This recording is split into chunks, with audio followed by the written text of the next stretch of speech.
लोकसभा चुनाव का शंखनाद हो चुका है। उसी बीच अगर बात की जाए तो बिजनौर में मियां जी का मूड क्या है, जानने के लिए हम पहुंचे हैं। बात करेंगे कि अब की बार मियां जी किसकी नैया पार लगाएंगे। चाचा, क्या नाम है आपका? मेरा AK पाशा एडवोकेट नाम है और मैं ऐसी सरकार चुनना चाहूंगा जो अल्पसंख्यकों के हितों को ध्यान में रखे। मियां जी के मूड की बात की जाए, अब की बार किसकी नैया पार लगने वाली? सबका साथ सबका विकास जो नारा लगाएगी, चाहे कोई सी भी सरकार हो, जो अल्पसंख्यकों के हितों के बारे में सोचेगी, जो उनकी शिक्षा के बारे में सोचेगी, जो उनका साथ सबका विकास तो बीजेपी नारा लगाती है। कोई सी पार्टी नारा लगाए हम उसके साथ। कोई सी पार्टी जो विकास करेगी, जो कहीं जनता के बीच में रहेगी, सबका साथ रहेगी, सबके साथ एक साथ विकास होगा, उसका साथ देंगे। जो एजुकेशन पे ध्यान देगी, जो माइनॉरिटी के विकास और उत्थान की बात करेगी, हम उस सरकार के साथ। चाचा, क्या नाम है? जी मोहसिन। मोहसिन जी, क्या कहना है कि अब की बार अगर चुनाव की बात की जाए तो चुनाव में किसका साथ मियां जी देने वाले हैं? और चुनाव में ये जिसके सरकार चले, जो मतलब सबका सबका विकास करे, जो सबका काम करे, मिल बांट के। ऐसा नहीं है कि मुस्लिम देखा तो वहाँ पर विकास नहीं है और अगर मुस्लिम नहीं है तो वहाँ विकास हो रहा है। जी नहीं, सबका बराबर विकास होना चाहिए। सबका विकास होना चाहिए बराबर। क्या नाम है आपका? युवाएं सादिक भाई, क्या कहना है? सबका साथ सबका विकास आपके साथ ही कह रहे हैं। जी यही सही है, सबका साथ सबका विकास। कैसे मुद्दा, अब की बार वोट किस मुद्दे पर होने वाला है, बताएंगे?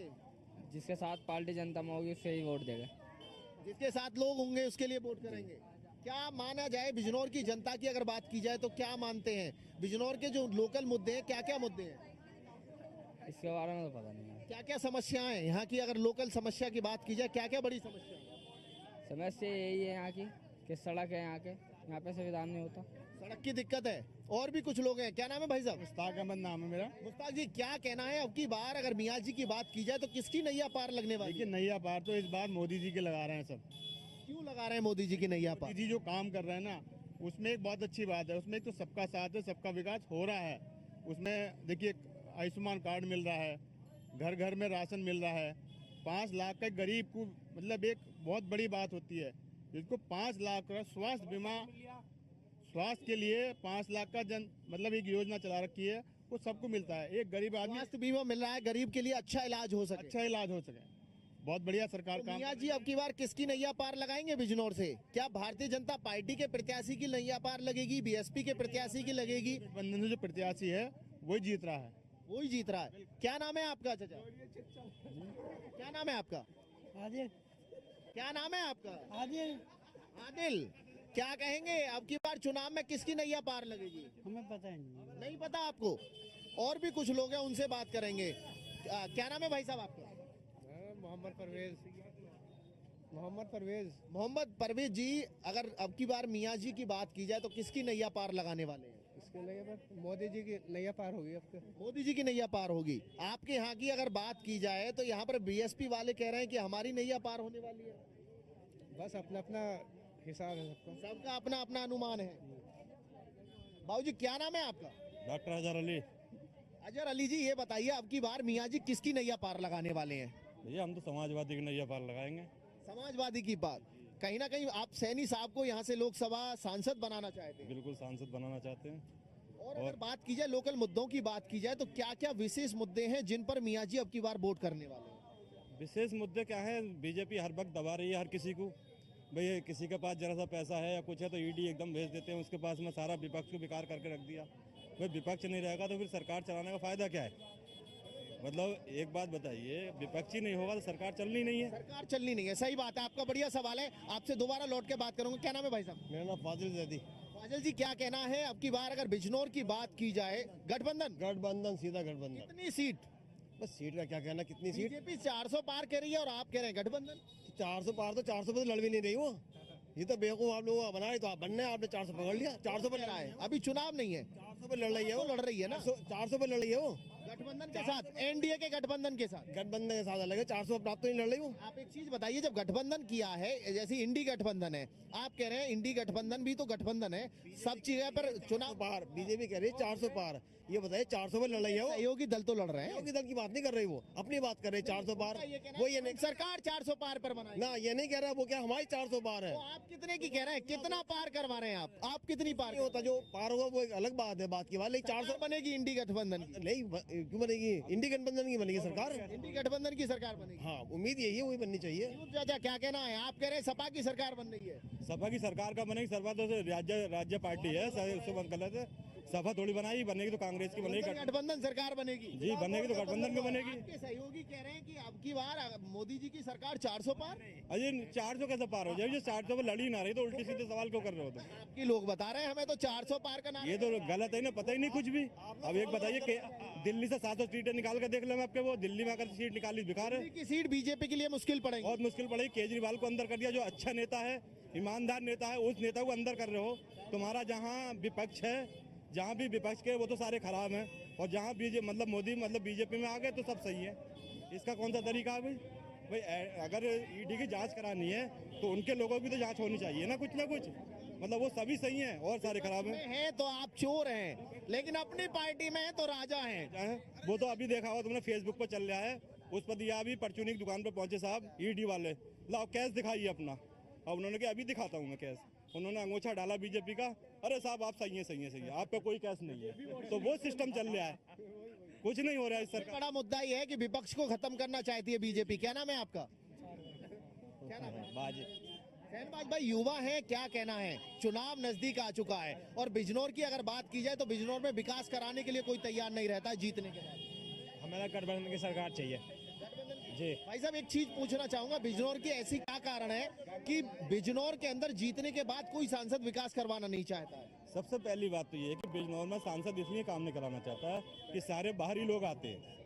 नागर जी आए, वो बाहर के थे, अपने आए और गए, इसलिए विकास का काम नहीं होता। दूसरी बात क्या है कि सारे विपक्ष के, हमारे यहाँ अभी जो बना है, नागर जी थे वो विपक्ष में थे, अब विपक्ष में जितना काम। लोग नागर विपक्ष से बने हैं, लेकिन जनता के बीच में उनका चेहरा नजर नहीं आता। जनता के बीच में नहीं आए वो, बिल्कुल नहीं आए। क्या जीतने के बाद फर्ज नहीं है अपनी जनता के बीच में जाए, सुख दुख में जाए? तभी तो जनता उन्हें नकार देती। अब आके देखते 2000 वोट भी ले जाते बिजनौर से आपके। क्यों चाचा, सही बात है ये कि मल्लुक नागर जीतने के बाद नजर नहीं आए?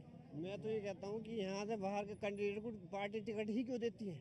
जो लोकल हो वहाँ उसको टिकट देना कहीं ना चाहिए। कहीं अगर बात की जाए कि लोकल का अगर प्रत्याशी होगा तो आप जाकर के कान खींच सकते हैं विकास के लिए। विकास के लिए कहानी की उसको मालूम होगा कि मेरे बिजनौर में क्या हो रहा है, वो वहाँ का रहता रहेगा। बिजनौर में कौन सी सड़क में कितने खड्डे हैं, कहाँ कितना पानी भर है, कौन सी सड़क खराब, समस्याओं के बारे में नहीं जान पाते हैं। इसी कारण की वजह से, इसी कारण की वजह से हम तो पार्टी देख लेंगे, एक पार्टी विशेष को देख। किसकी नैया पार लगा रहे हो?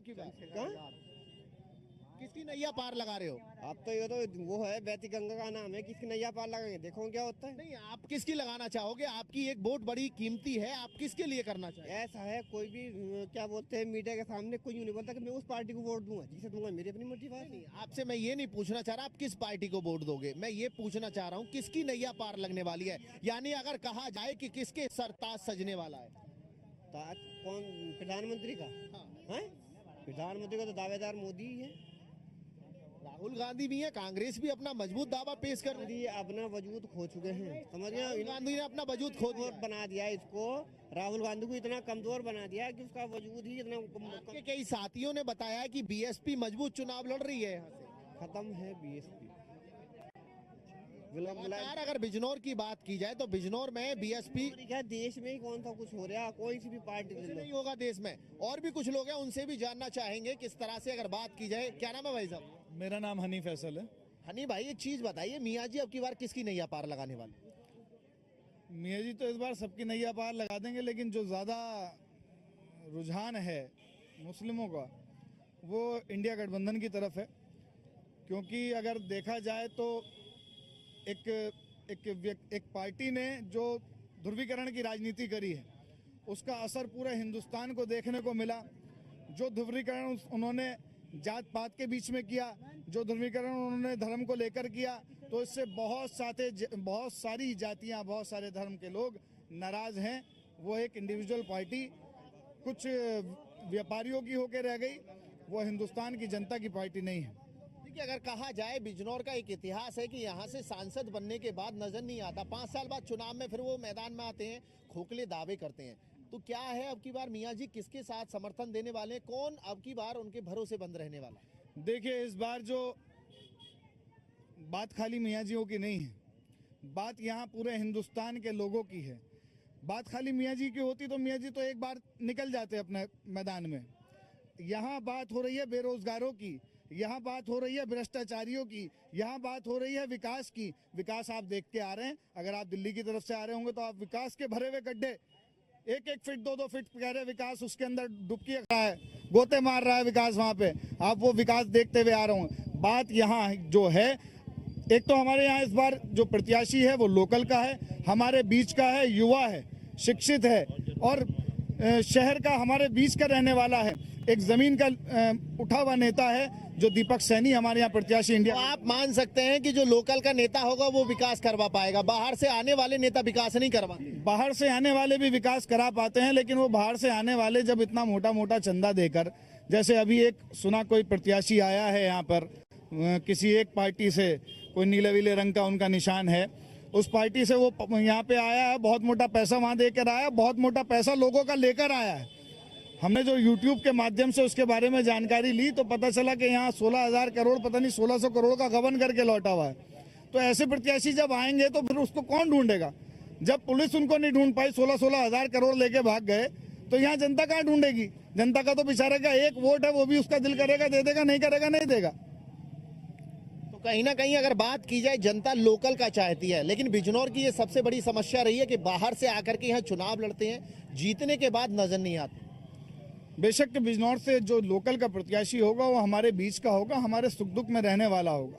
और बाहर के प्रत्याशी वो लोग काम नहीं करेंगे जो बहुत मोटे मोटे चंदे पार्टी और फंड में देकर यहाँ चुनाव लड़ने आ रहे हैं। क्या नाम है भाई साहब आप? मेरा नाम शाहरुख है।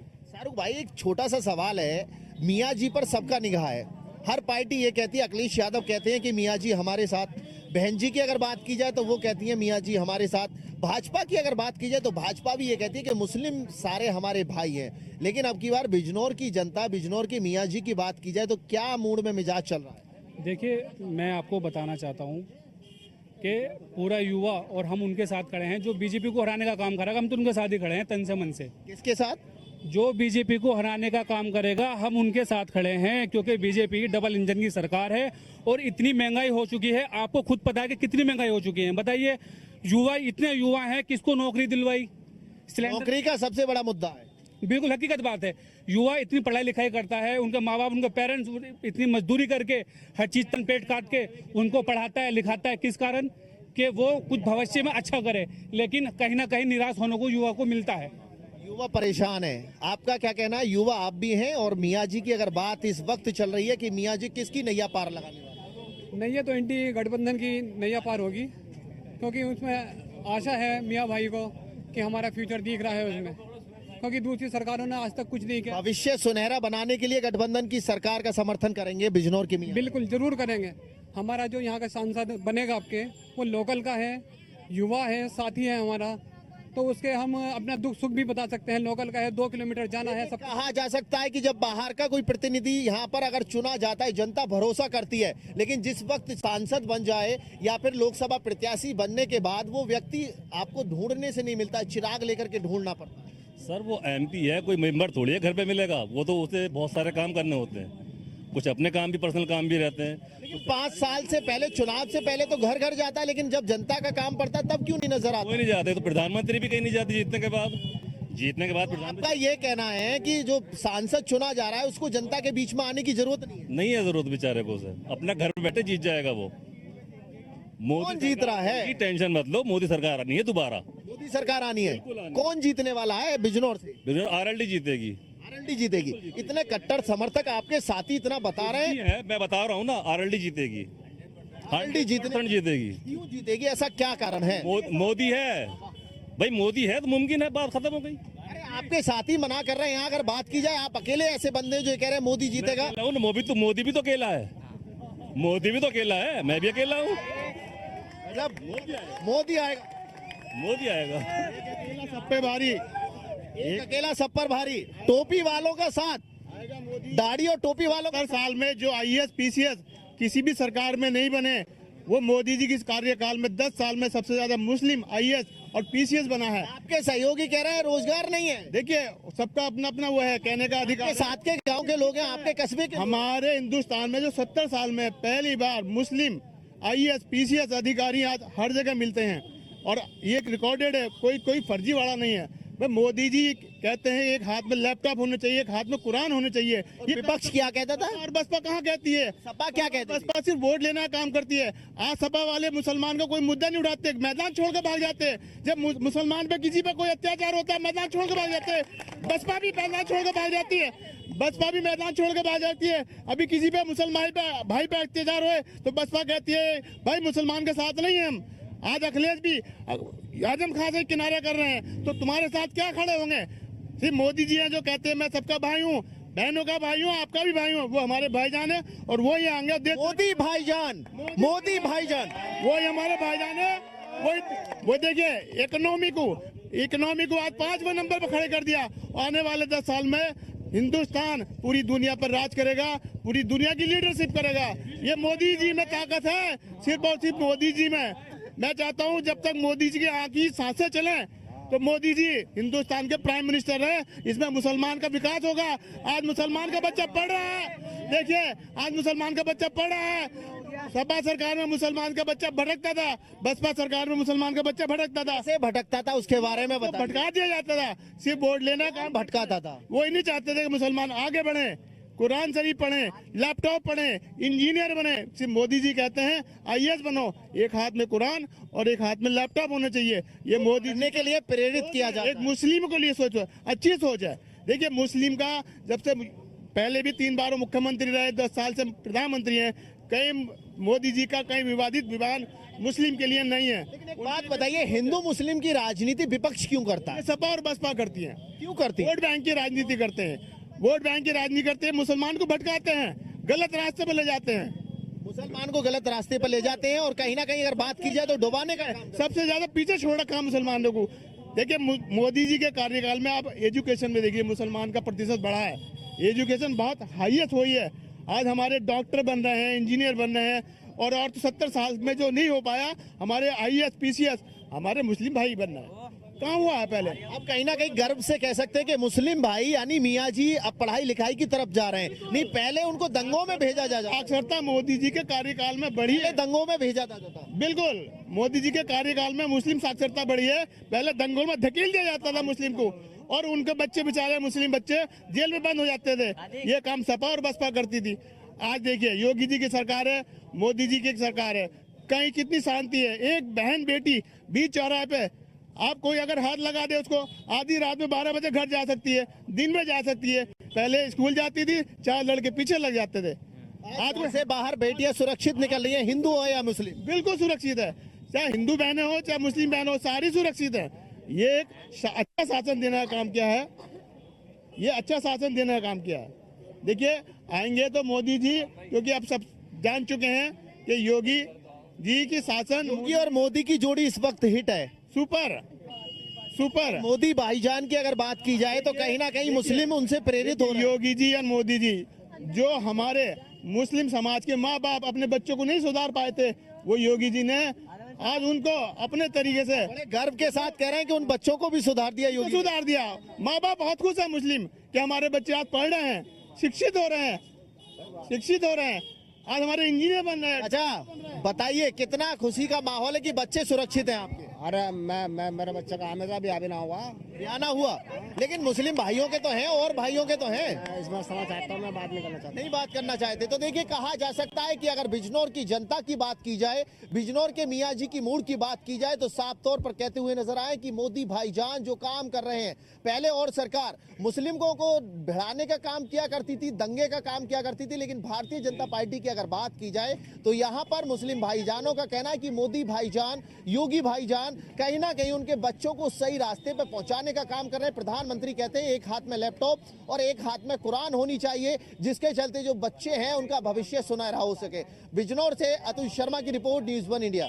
लोग बिजनौर में मियाँ जी का मूड क्या है, इस बार मियाँ जी किसकी नैया पार लगाएंगे? ऐसी सरकार चुनना चाहूंगा जो अल्पसंख्यकों के हितों को ध्यान में रखे। यही सही है, सबका साथ सबका विकास, जिसके साथ पार्टी जनता में होगी उससे ही वोट देगा। नैया पार तो इस बार मोदी जी के लगा रहे हैं सर। आयुष्मान कार्ड मिल रहा है, घर घर में राशन मिल रहा है, मोदी जी की नैया पार होगी अब तो। बीजेपी कह रही है 400 पार, ये बताइए 400 में लड़ाई है। सपा की सरकार का बनेगी, सपा तो राज्य पार्टी है, गलत है। आज हमारे डॉक्टर बन रहे हैं, इंजीनियर बन रहे हैं। मोदी जी के कार्यकाल में मुस्लिम साक्षरता बढ़ी है। पहले दंगों में धकेल दिया जाता था मुस्लिम को, मोदी जी की सरकार है, कहीं कितनी शांति है।